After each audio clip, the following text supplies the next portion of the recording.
you Sims fans, and welcome back to the channel. This is, well, officially it's the first thing I've built where I've put up the walls and the floors, but it's the second build in my Adventures in Neverland series.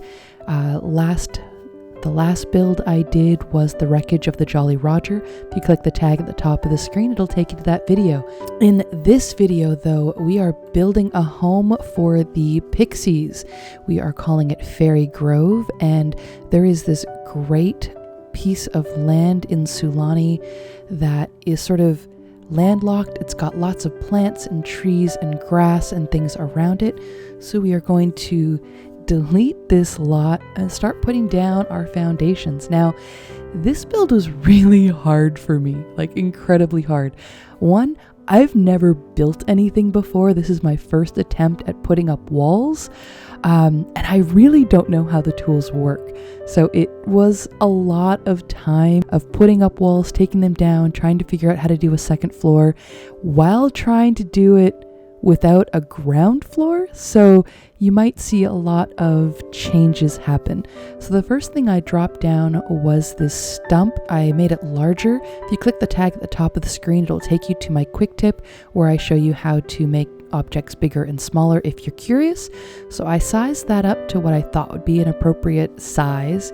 And then I'm dropping down this building here because I'm wanting, this is going to be Fawn's room, and she is sort of one with the animals. She's all about the animals. And so I want her to be on the ground floor so she can, play with the wolves that we're going to make. I'm hoping to give her some cats and some dogs, other pets if they come out with them. So I wanted her to be on the ground floor where they would have easy access to her. So I put that down, and then it took me a little while to figure out how to get a second story. But eventually I figured it out. I'm very much wanting this household to be sort of fit in with the environment, fit in with the atmosphere, and blend in. I want this home to sort of be part of the tree, and they're just sort of living with nature. And so I'm doing the walls like bark as much as possible. I tried to have the second floor match a similar footprint to the log, to the roots and the base of the other tree. And then this sort of front and center room that I'm working on here is going to be Rosetta's room. And I kind of like this because she's very beautiful. She's very vivacious. She's very easy to notice, hard to miss. And so I wanted her room to sort of be in the middle of it all. So as they come up the stairs, she's sort of front and center in the middle of everything. As I started moving forward, it became easier to do the rooms because I learned you could copy and paste them. I didn't know you could do this, but now I do.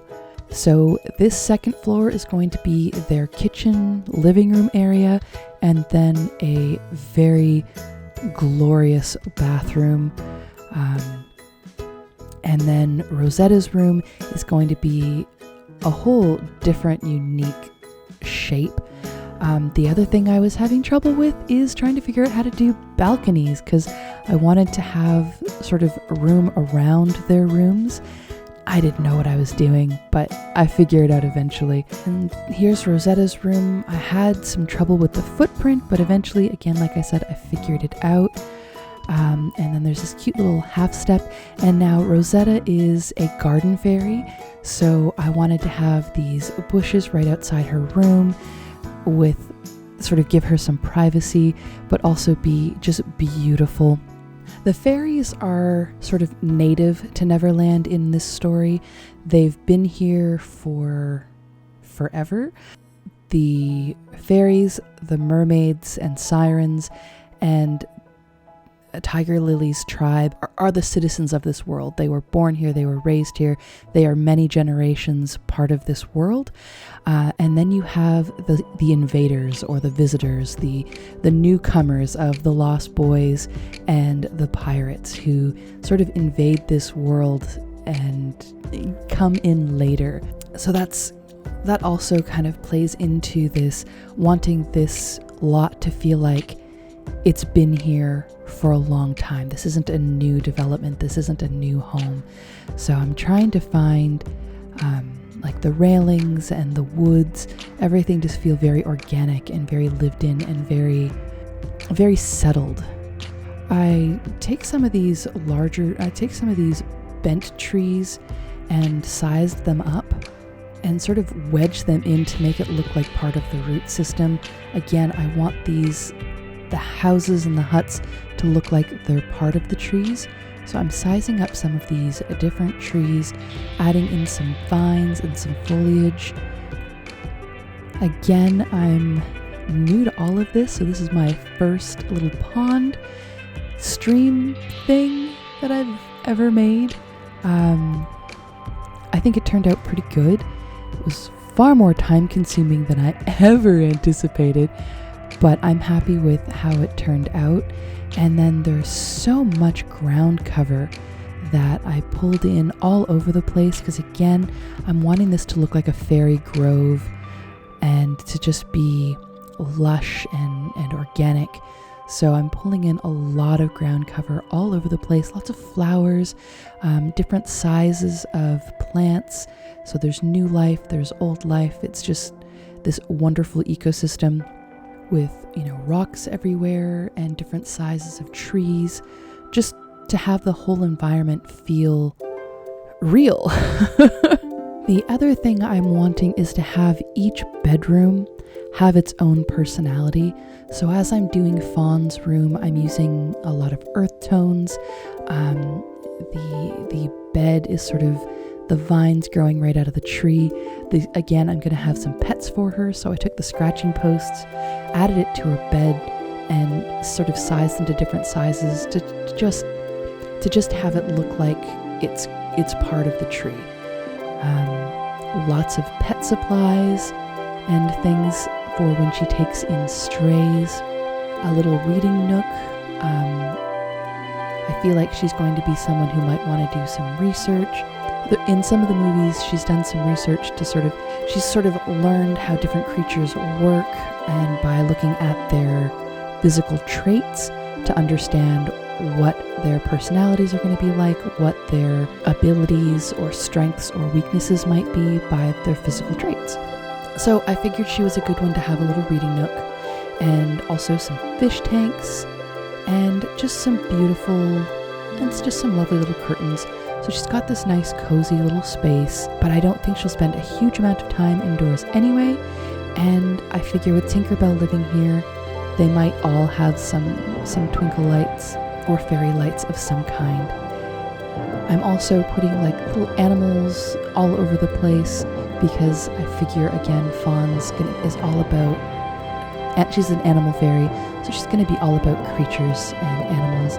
So there's butterflies everywhere, and there's that painting of a bird. Up to the second floor, I'm working on the kitchen, and I wanted to have like nice bright colors in here. So I used this beautiful blue fridge. Tried to find some nice colorful trees and stickers for the walls, just again to have it be sort of bright and colorful, but also a bit cohesive. And then up here we're looking at Tink's room. Now Tink's room is going to be a cluttered mess.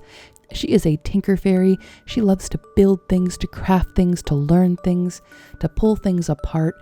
So I'm going to give her the archaeologist workbench. She's going to have the woodworking table. She's going to have the chessboard, all of that in her space, because these are all different things that she's going to explore. She's all about finding human things that wash up on the shore. So she's going to have all kinds of like flower pots. She's going to have gears and maps and just all kinds of crazy things that aren't really found in nature. They're human in origins, and she just sort of, this little ship and some drawings.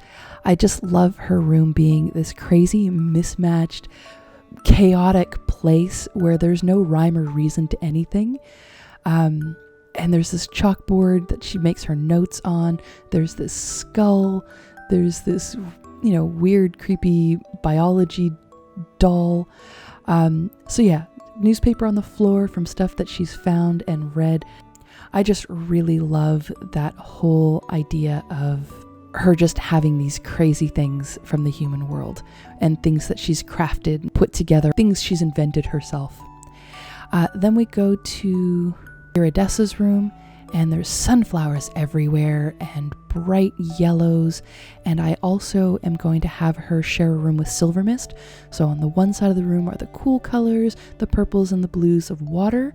And then the other side of the room is the sunflowers and the bright yellow colors. And again, she's a light fairy. So I look at this as Tink has made some lights for her and figured out some way to harness electricity. I don't know.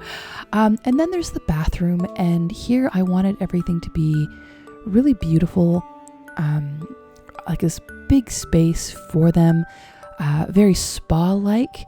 I figure this is something Rosetta would insist upon, is having a beautiful, luxurious place where she can get herself ready and soak in a mud bath and just be refreshed. And then I wanted to put up a different colored towel for everybody, so there's sort of this cool wall here that just has all these different colored towels. And then I add in a few little knickknacks and trinkets, as well as this great fish tank. Again, I want all the shared spaces to look like shared spaces, so I figure Fawn would have some fish she's rehabilitating, and so they live in there. In the kitchen, again, I'm bringing in some light, but I wanted them to be like fairy lights, so bright colors and just really, really cool. And then here in Rosetta's room, it is, again, very girly, super feminine, very pink and rosy. Her makeup on the table, just very girly, that she's such a feminine character. And then as I was going through, I really liked the idea of having some of these lights. I take them down and put them up a couple of times, but I like the idea of all the bright colors, so I put them up and just sort of added some more plants to everything. And yeah, so that is the Fairy Grove, is what this lot is called. You can find it on the gallery. There is no custom content in it. It is all from the different packs, but I think I've used like every pack. So these are the Pixies of Fairy Grove in Neverland, and they are going to be in the series. They're going to be one of the clans, tribes, families, whatever you want to call it, in the Adventures in Neverland. The first episode will be out on the 27th of July. It is going to be fairly story-based, where it's like once upon a time in Neverland, and it's just going to tell some great stories. I will put all the builds into a separate playlist so that once the story's up, it can be a playlist that's like a bedtime story. You can put it on and just let it play right through and hear the whole story as I progress through it. I hope you guys enjoyed this build. It was a lot of fun for me to do. It was crazy. I learned a lot. It was a mess at the start, but I think the end result was really beautiful. So I hope you appreciate it and enjoy it.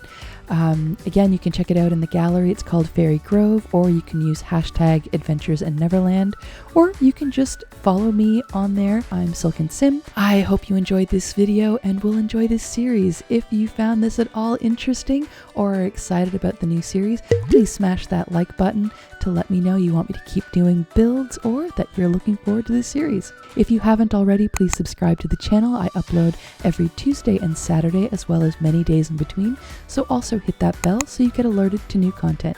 Thank you guys so much for watching. I will see you next time. Bye!